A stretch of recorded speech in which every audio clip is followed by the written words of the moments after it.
Hi, good morning. Thank you for joining me today, Margaret. Um, Pleasure. Now, I know that you're a volunteer for the Samaritans, so perhaps you could introduce yourself and tell us a little bit more about volunteering for the Samaritans. Um, I've been a volunteer for 20 years, and I have to say that perhaps the word enjoy is the wrong word, but I've Mm. felt that I have contributed something to society generally in my role, as we all do. Um, I find it um, very satisfying, and it's almost, I would say, a privileged position to be in when people are talking to us that they wouldn't feel happy talking or wouldn't feel comfortable perhaps talking to their families or their friends. It's Yeah, they're sometimes it can be revealing quite a lot, I guess, aren't they? They're innermost feelings. They're trusting you to hear all that. exactly. And what people perhaps don't realize that we're not just a phone service. We also write letters. Oh, Um, yes, you can write letters to Samaritans, and the letter writing service is a bilingual service. You can write in Welsh or in English, as is the phone. You can phone in Welsh or in English. We also have web chat and email, and because a lot of people don't want to talk, they would prefer to write. And so we yeah. offer that opportunity to people as well. Maybe they feel they can express themselves Yeah, better, I guess. yes. Yeah. There are people, of course, with hearing disabilities, perhaps, or people who, well, just prefer to write. Mm. And the fact that they're able to write letters to us, for instance, means that they can think about it for some time. And when they get the response, they can read the letter more than once. And they find that helps them. Yes, yeah. I suppose that can be reassuring that they can pick it up at any time, perhaps when they're feeling low, they can then look back at it, as you say.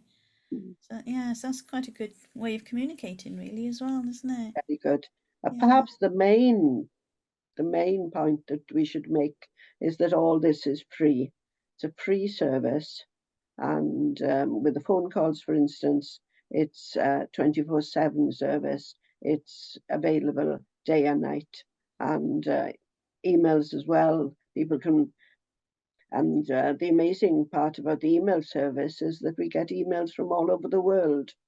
They Oh, come from everywhere, and I think probably Samaritans is a unique organization in that everything that people tell us is confidential yes. because we have no idea where they are unless they tell us. Unless you tell us where you are, we have no idea at all. When we pick up the phone, we don't have anybody's phone number. The only time we do know when people are is when they write us letters, of course, because we need to Need respond. to reply, But of uh, course. but but emails, web chat, phone calls, we have no idea where they are, and so they can tell us. They can be as free and as open and as honest with us as they like. Makes such a big difference, allowing people to open up in that way. Yes, yeah. How long have you been a volunteer for now, Margaret? 20 years. 20 years. It's flown. It's flown. Yeah, Mm. that's quite a commitment, isn't it? Yes, but it's so worthwhile. We're Yeah. always looking for volunteers. Okay. Always looking for volunteers. Um, in Wales, of course, we're looking for Welsh-speaking volunteers as well as English-speaking. It's such and it's such an amazing experience. I would encourage people to do it. Yes. Is there much call for the Welsh language in this Yeah, then? yes, yeah. Yeah. It's so important, isn't it, to speak in your first language, perhaps. Absolutely, Yeah, yes. it Yeah. makes such a difference when you start talking about deep things in your soul, perhaps, things that are deeply emotional. It's your first language that comes to you every time. Yes, that makes sense. That makes sense. So, what is the core mission of the Samaritans and how do the volunteers contribute? The core mission of Samaritans is to prevent suicide. Now, and the way that we aim to do that is to allow people to talk about their suicidal thoughts. And by talking about them or by writing about them, it's in a strange way, people seem to have a certain relief. They're able to reassess perhaps what they're thinking. Of course, that doesn't mean that you have to be suicidal to get in touch with us. Far from it. We Okay. speak to people who are feeling um, emotionally, people who are feeling sad, people who are grieving, when they're missing somebody, people who've been through horrendous experiences in their lives, or people who are just lonely. Oh, right. Yeah, Yes, yeah. and so, but our main issue, the mission of Samaritans is to prevent suicide. And I joined Samaritans because I believe, firmly believe, that every life is precious. And I find it very disturbing when I hear of somebody who have so much to offer and for some unknown reason think that they are not worth anything, that the only thing they can think of is just to end their life because they feel they're not worth anything. And everybody is worth something. Everybody. If only we could perhaps come to some realization of that. We're worth, we're worth it. Yes, Mean yeah. something. We're important. Is there, what ages are these people? Can they be from young to old? All ages, all ages. Yeah. Yes, we have children, quite a lot of children get in touch with us. Um, and obviously, all ages, adults, of course, older people. Yes, there is no restriction on age whatsoever. No. You can't join Samaritans until you're 18, but as far as our callers are concerned, there's no restriction at all. Are you able to talk us through a typical shift that you do for the Samaritans without Yes. breaching Well, of confidentiality, course, of course, obviously? of course, of course. Um, Yeah. well, um, we work, um, a lot of Samaritans work from what we term brick branches, where we Right. have branches that are not in a building.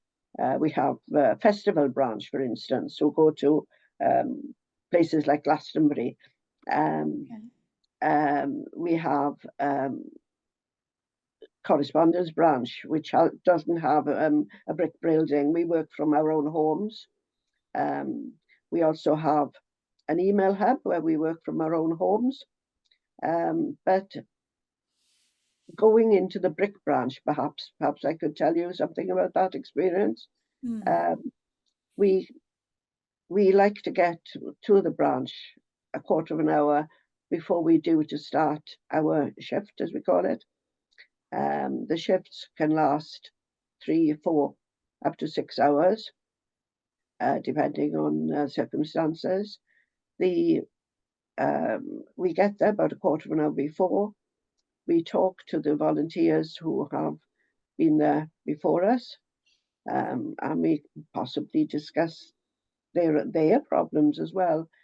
One of the reasons that Samaritans works is because we support each other. I get told I've been I've been into prisons with Samaritans.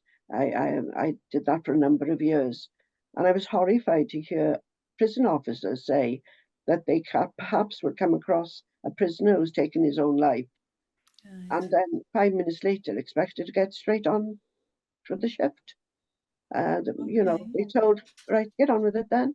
with no thought at all of how that person is feeling. Yes. And Samaritans works well because if we have perhaps um, a call that we find particularly disturbing, perhaps it's something personal for ourselves, we have other people to turn to. We have what we call a leader, and the leader will be there for us to talk through the call that we've just had, and will give us a call the following day, perhaps, to ask how we feel now. And it's because of that we have this strength, this ability um, to move forward and to carry on working. It's because we know that help, that support is there behind us. I mean, I spoke, one of the things Samaritans does a lot of outreach. Um, I personally had incredible outreach experiences where I've been out there in the middle of a field, in the middle of a shopping centre, Yeah. talking to somebody openly, and the people are talking and opening up to me. And it's been a really amazing experience for me. And one of the things that we do regularly is to visit railway stations. We have a contract with British Rail, so that Okay. we go into onto railway stations, onto platforms, and talk to people there, um, because you might probably aware that there is that people sometimes will jump perhaps onto a railway track, Yeah. and the idea is that Samaritans perhaps can see them, but also to encourage the people who work there on the platforms to recognise somebody who might be needing to talk.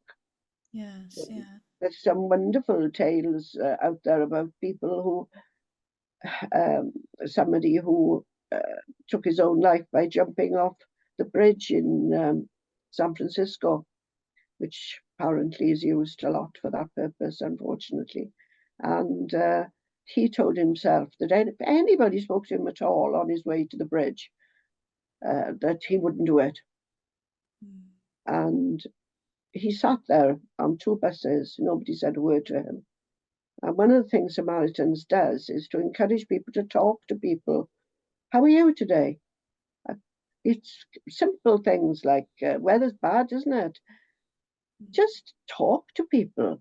Um, People who were standing around, because this gentleman, this man said that if somebody had spoken to him, he Yeah. wouldn't take his own life.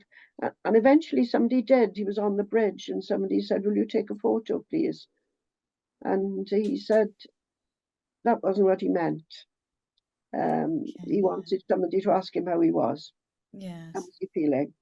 He jumped. He didn't die, Right. incredibly so. He's obviously an invalid, right? And so we know the story because he told that story. Mm.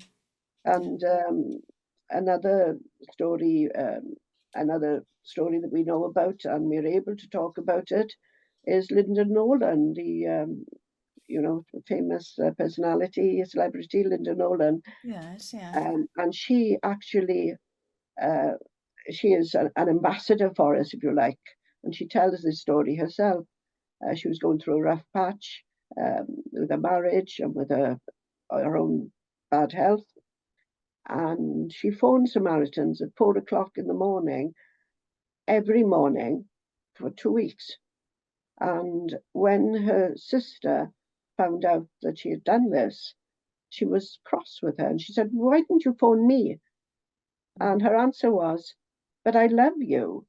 I can't wake you up at 4 o'clock in the morning to tell you that I'm thinking of taking my own life."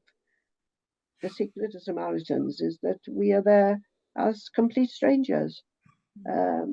They don't know who we are, and that's That's right. why You're not that's judging why Linda anything, are Nolan could you? do it. That's why she Mm. could do it. Yeah, Yes. Yeah. Totally impartial, aren't you? You're a pair of ears listening to those and we don't. people's. There's one of the things that we don't do, which people are amazed at, is that we never ever give anybody any advice at all. That's Um, uh, interesting. because as humans, it's natural, isn't it, for us to want to tell somebody what to do. We use the wealth of our Absolutely. own experience. We know what's happened to us. And we said, well, when it happened to us, I was able to get help by, but it's not your husband has passed away. It's somebody else, isn't it? It's something, Mm. it's another man. It's another experience. And our experience is so different. Can be very, very similar, but very, very different. And what worked for us isn't necessarily going to work for other people. No. So it's probably better that we never did give advice, Yes, yeah. that we don't do that because it's such a difficult thing to do. And but it's human nature in us. We want to help, don't we? And we Yes, want to solve absolutely. people's problems. And Yes. we never try and solve anybody's problems. What we feel is that if you talk things through and have a chance, and the other thing is, of course, that we've got plenty of time. I mean, I've had phone calls lasting 4 hours eh, because we have no time limit to what we do. That's very Okay. unusual, by the way, but it does happen, and because we've got no time limit whatsoever, and we can carry on listening for as long as the caller feels it's helping, and Yes. they can call again tomorrow and tomorrow and So tomorrow. is it by verbalizing it that then Yeah, helps them work through what's going on in their mind? yeah, indeed, indeed. Yeah. And we discuss options. We discuss Okay. options with them. How do they feel? How do they feel it might help? And that they could help themselves. Um, would they consider perhaps discussing it with a doctor, maybe? And Mm. they sometimes they'll say, "Do you know something? I'm said this to you now. I'm going to ring a doctor tomorrow. I'm going to say this to someone else." And the fact that they've said it once, Yes, yeah. and that is such a huge, huge privilege to hear people talking about how how it works for them and how it has helped them. It's made such a difference. It makes a big difference to me personally. I would recommend become a volunteer, Mm. fill in the Yes. form, and come along. We'd Yes, I be can more see than welcome. why. You Yeah. will get training Right. because people think that they can listen. Perhaps they can't. Perhaps they think they're listening to people and they're not. Mm. So very, very often we call it capping, where you're listening to perhaps somebody's tale from their holiday, where a holiday went wrong, perhaps, and you can't wait to tell them your tale of how your holiday was even worse than theirs. Um, they might have waited 3 hours for a plane, but you were there overnight. Capping, isn't it? You know, or Yes. wanting to wanting to tell a better joke or wanting to tell a more interesting story rather than really, really listening to what that person is telling you. And Yes. behind the story, of course, there's a lot of perhaps grief and sorrow. And if you talk and ask more carefully, you'll find those answers. So, for anyone now following our conversation here were to consider becoming a volunteer, what's the best way of getting in touch with the Samaritans? Um, get onto our website and you'll see all the information that you need on the website. And it's done centrally. And then you explain what you would like to do. And some people will perhaps want to join a brick branch. Other people would prefer to work from home, and some people want to perhaps would like to think of using the phone. Other people would prefer the written word, and you just tell us what you want, and we'll train you accordingly. Can you be based anywhere in Wales to be able to volunteer? The branches in Wales, Newport, Cardiff, Newport, Cardiff, Bridgend, Swansea, Haverfordwest, Aberystwyth, Bangor, Rhyl, and then back down Llandrindod. and Okay. they are our brick branches. But as I say, people now work from home as well, so you don't have to feel you have to get to the branch.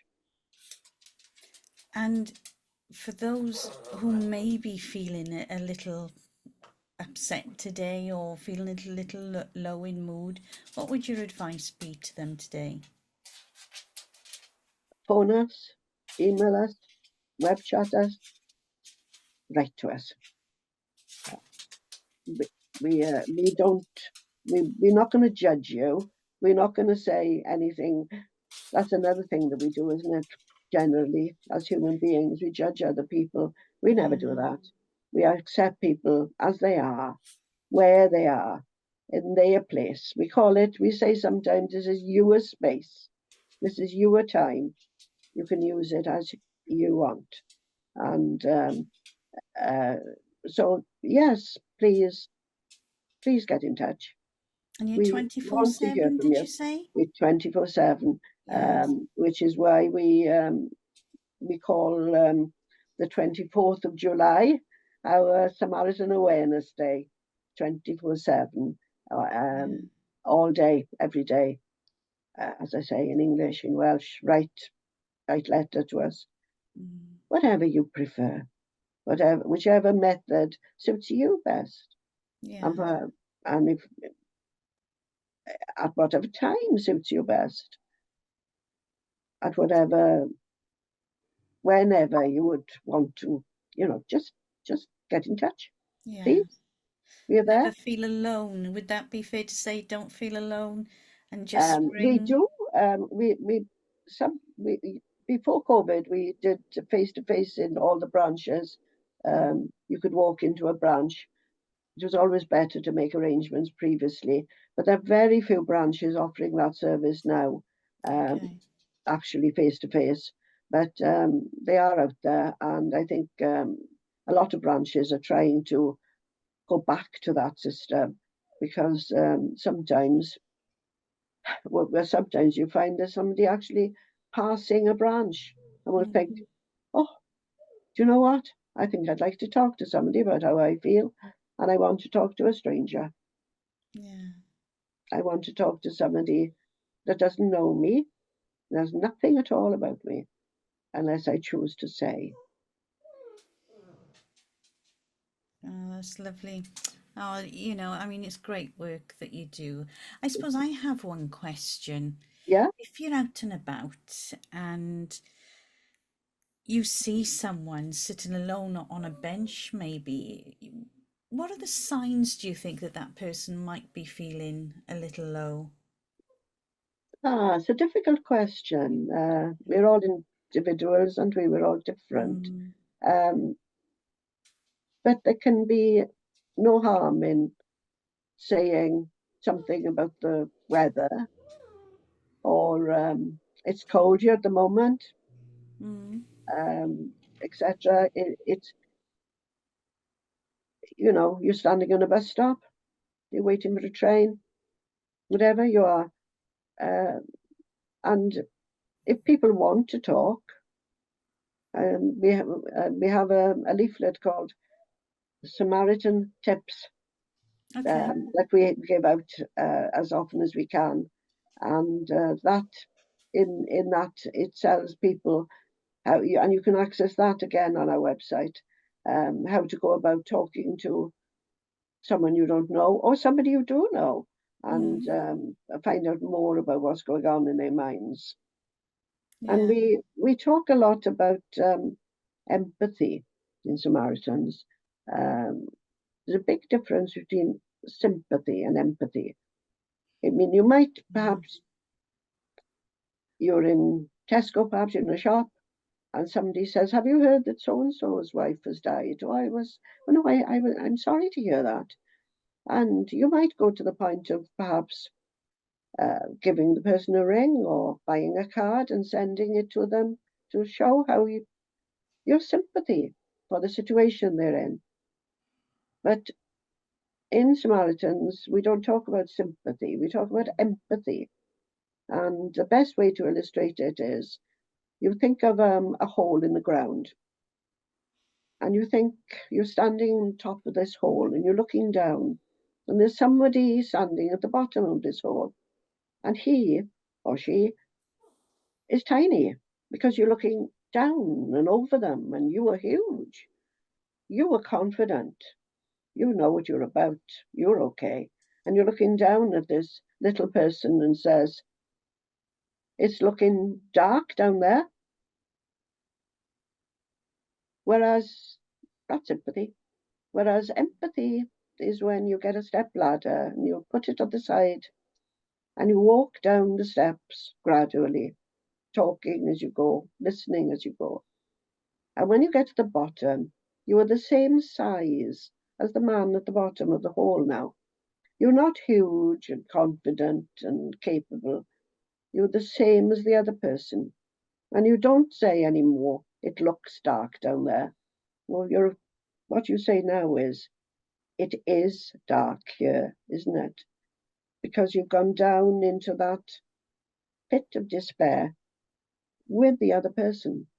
And so you feel it intensely. It's empathy. And this is what we try and do.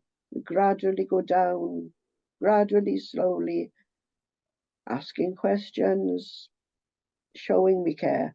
And eventually it's dark down here. And that is when the caller will open up, because they Okay. know you're at the same level as them. You're not looking Yes. down on them. You're not sinking or put up. You're not doing that. No, we never do that. Empathy. It's all about that. Yes, yeah.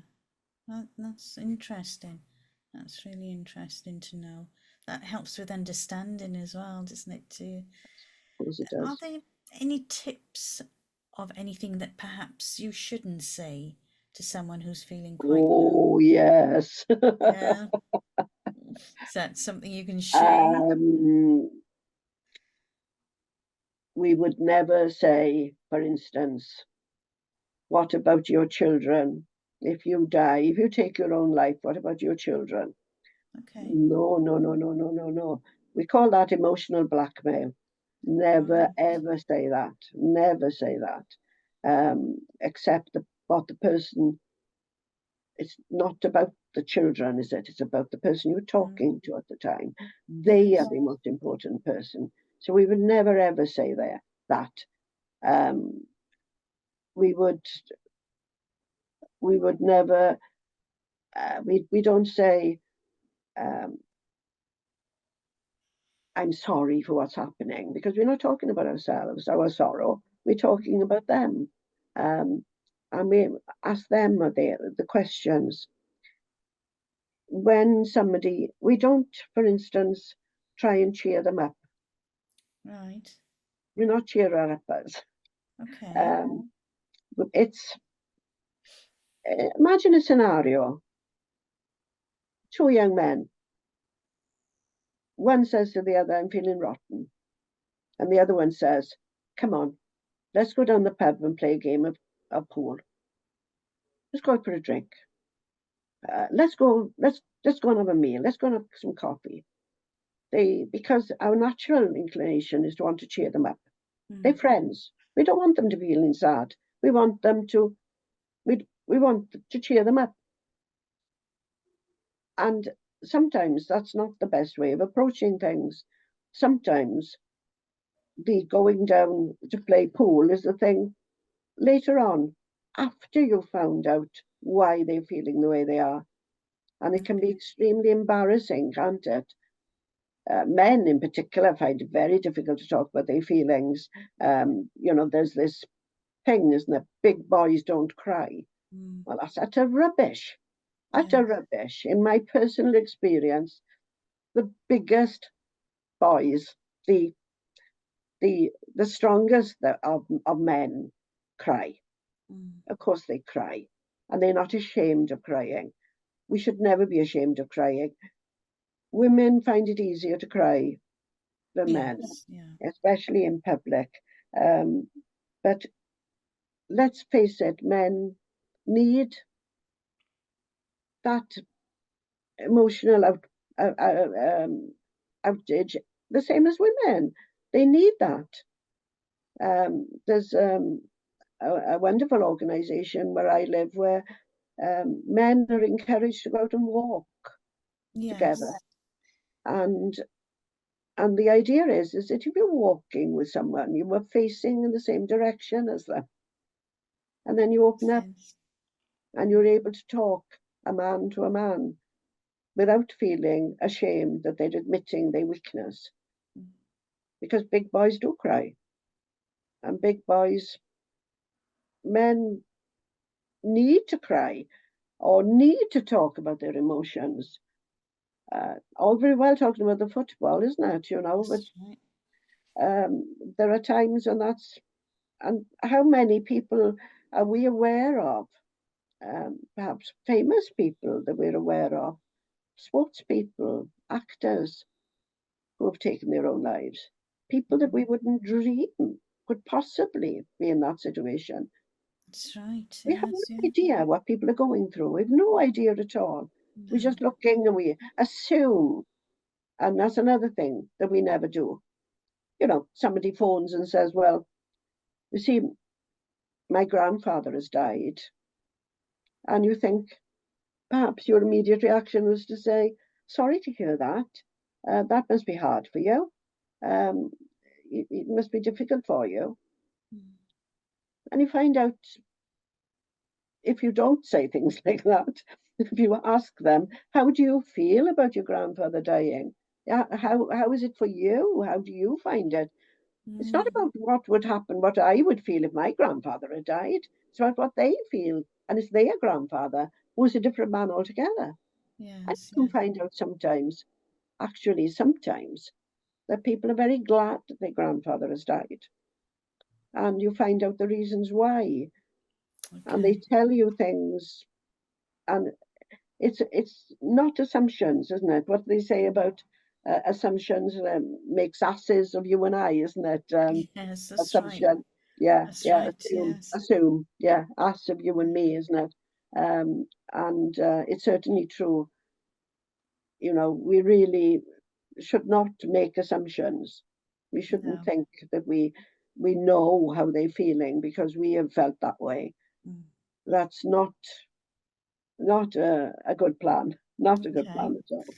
There's lots of tips there.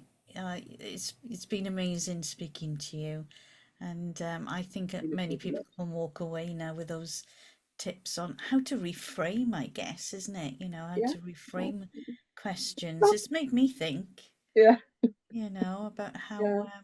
Mm. yes, yeah, definitely useful.